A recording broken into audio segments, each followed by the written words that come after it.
मी या निमित्ताने एवढं सांगू इच्छितो, कार्यकर्त्यांना माझा संदेश हाच आहे की एवढं मोठं जनसमर्थन जेव्हा मिळतं तेव्हा जबाबदारीची जाणीव ठेवली पाहिजे।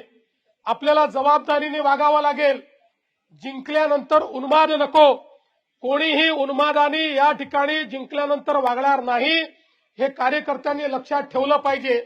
आणि त्यासोबत निवडून आलेल्या लोकप्रतिनिधींना आमचा संदेश आहे की तुम्हाला जनतेनं अपेक्षेने निवडून दिलाय, पारदर्शी प्रामाणिकतेतून कारभार करण्याकरता निवडून दिलेला आहे।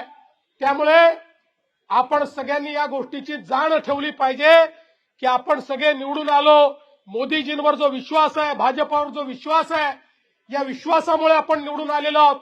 त्यामुळे कुठेही या विश्वासाला तडा जाणार नाही, अशा प्रकारचं वर्तन कार्यकर्ते, नेते आणि निवडून आलेले नगरसेवक करतील, हा विश्वास मला आहे। मी पुन्हा एकदा महाराष्ट्राच्या तमाम जनतेचे मनापासून आभार मानतो।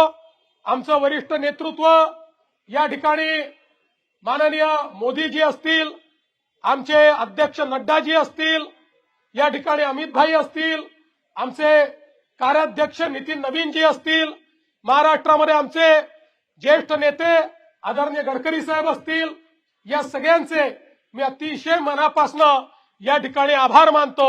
आणि पुन्हा एकदा या विजयाच्या आपल्या सगळ्यांना शुभेच्छा देऊन आता आपण सगळे महापौर बसल्यानंतर जल्लोष पुन्हा साजरा करू।